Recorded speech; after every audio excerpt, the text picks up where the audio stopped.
네, 마찬가지로 주도권 토론으로 이어갈 텐데요. 주어진 시간은 6분 30초입니다.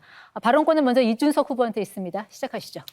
예, 이재명 후보님, 네. 지난 토론에서 저한테 극단적이라고 계속 말씀하시면서 네. 김문수 후보에게는 원전 질문하면서 후쿠시마 체르노빌 얘기를 하면서 한국 원전의 안정성에 대해 가지고 확신을 가지지 못하는 모습을 보이셨습니다. 이게 네. 오히려 한국의 대통령이 되시겠다는 분이 한국 원전에 대해서 불신을 가진 극단적인 상황이 아닌가 생각하고요.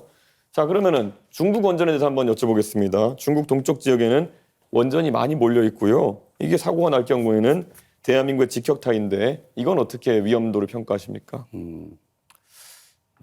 저는 대한민국 원전을 불신한다고 한 바가 없어요.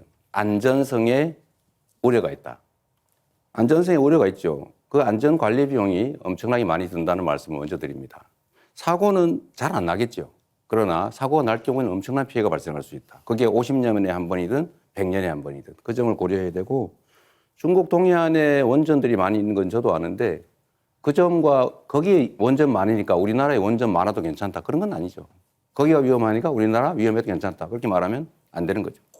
중국의 원전의 안전관리에 대해 가지고 특별한 대책이 혹시 있으십니까? 왜냐하면 지금 대한민국의 원전 산업이 수출 산업으로 유망하고 우리가 경험한 바로는 문재인 대통령께서 원전의 안전성에 대해서 꾸준히 의심하고 계시기 때문에 해외 세일즈 같은 것도 안 됐습니다. 근데 지금 이재명 후보의 발언대로라면은 대한민국 원전이 뭐 사고가 날 수 있기 때문에 결국은 안전하지 않다는 취지로 들릴 수도 있고, 지금 결국에는 뭐 중국에 대해서는 별말 안 하실 것 같은데 어떻게 받아들여야 됩니까? 역시 제 말을 좀 왜곡하지 않으면 좋겠다는 말씀을 먼저 드리고요. 대한민국 원전이 위험하다, 더 불안하다라고 말한 바가 없어요. 그렇게 주장하지 않아요. 원전의 일반적인 위험성을 얘기하는 거죠. 또 원전이란 지금 당장은 싼 게 맞지만 폐기물 처리 비용이나 또 위험을 비용으로 환산했을 때 그걸 계산하면 엄청나게 비싼 에너지일 수도 있어요.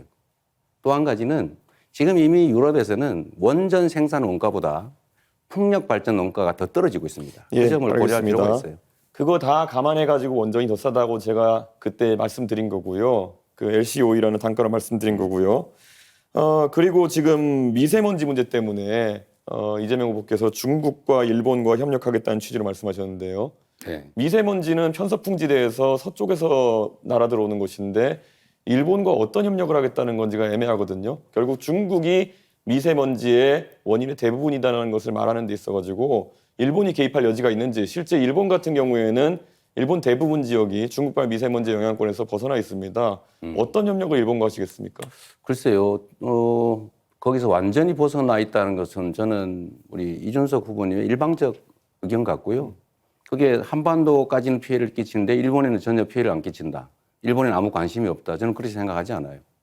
그리고 똑같은 피해 반경 안에 있기 때문에 저는 일본도 같은 입장이 있을 수 있기 때문에 일본과 협력해서 중국에 대응하면 우리 혼자 하는 것보다 훨씬 낫지 않겠느냐, 당연히 그렇게 생각합니다. 대한민국의 미세먼지 중에 중국발 영향력은 30에서 60% 수준으로 알려져 있고요. 일본에 미치는 영향력은 2% 정도다라고 알려 있습니다. 그렇기 때문에 데이터와 맞지 않는 이야기를 지금 하고 계신 것 같고요. 탈석탄, 감원전이라는 이야기를 하셨습니다. 그러면 이 안에서 보통 우리가 봤을 때 기저전력을 무엇으로 해결하겠는가라는 질문을 하게 되는데요. 네. 에너지 수요는 갈수록 AI와 로봇의 발달로 늘어날 텐데 탈석탄하고 감원전 하면은 기저전력 수요가 늘어나는 것은 무엇으로 대응하시겠습니까? 지금 현재 상태도 원전의 비중이 32% 정도고, 현재 상태로는 새로 짓는 것도 있기 때문에 지금 있는 것만 해도 2060년까지는 쓸 수 있는 상태고요. 그 사이에 재생에너지니까 뭐 풍력이든 태양광이든 이 재생에너지 비중을 대폭 늘리고, 그 사이에 지금 막 급속도로 발전하고 있는 에너지 저장 시스템, 이걸 최대한 활용할 필요가 있고, 예를 들면 양수발전소라든지 이런 기존의 시스템을 알겠습니다. 활용할 여지가 많이 있죠. 양수발전소 같은 경우에는 또 다른 환경 파괴를 낳는다는 이야기가 있는데요. 결국에는 산을 깎아가지고 결국 많은 댐을 만들겠다라는 것이고, 그렇지 않습니다. 그럼 왜 그렇게 물리적 저장을 단정하세요? 하겠다는 기존의 것인데, 양수발전소들이 있잖아요. 예, 그런데 양수발전소의 기존 용량을 그러면은 최대한 활용하겠다는 말씀이신데 부족한 용량 아니겠습니까? 안 짓고 하겠다고요? 그렇게 단정하지 말라니까요. 제가 언제 양수발전소 용량을 늘린다고 했습니까? 그것도 하나의 예라는 거죠. 에너지 저장 시스템이라고 하는 것은 다양한 방식이 있을 수 있습니다. 앞으로는 전국의 모든 전력망이 지능형으로 다 연결이 되고 밤에 예를 들면 그 자동차 배터리 꽂아놨다가 안 쓸 때는 배터리에 전기를 빼서 다른 데 공급할 수도 있어요. 이 전국의 지능형 전력망을 구축하게 되면 에너지 낭비도 적고 그런 간헐성도 상당히 많이 극복할 수가 있습니다. 결국 V2G 이런 것들 얘기하시는 것 같은데 그게 현실화되려면 우리나라에 현재 보급된 충전기 구조 같은 것도 다 바꿔야 되는 것이고요. 그리드 다 바꿔야 되는 거기 때문에 너무 가볍게 말씀하시는 것이 아닌가 이런 우려가 좀 있습니다. 이재명은 합니다라고 하면서 대선 출마 선언하신 다음에요. 쌍방울의 지주회사였던 광림이 사업 다각화한다고 하면서 임시주총을 열고 풍력발전과 태양광 발전을 사업 목적으로 추가를 합니다. 그래서 결국에는 올해 25년 1월부터는 재생에너지 유지보수 사업을 본격화한다고 있습니다. 이 광림의 투명 경영을 담당하는 분이 황윤석이라는 분인데 이분이 감정평가사로 후보님 성남에 시장하실 때 성남에서 부동산 업무하셨던 이준석 분입니다. 후보님 예. 45초 남았는데 한 분에게만 질문하셨어요. 이런 분의 이름이 같이 나오는 것에 대해 가지고 재생에너지 관련해 가지고 혹시 이재명 후보가 대장동이나 아니면 여러 사건에서 결국 사적인 이익을 추구한 것이 아니냐는 의심을 받는 것처럼 또 다른 의심을 받을 수 있다. 저는 그런 생각을 하고 있습니다. 다른 후보 답변 시간 30초 보장해 주셔야 됩니다. 예, 그러면 권영국 후보님께 질문 드리겠습니다.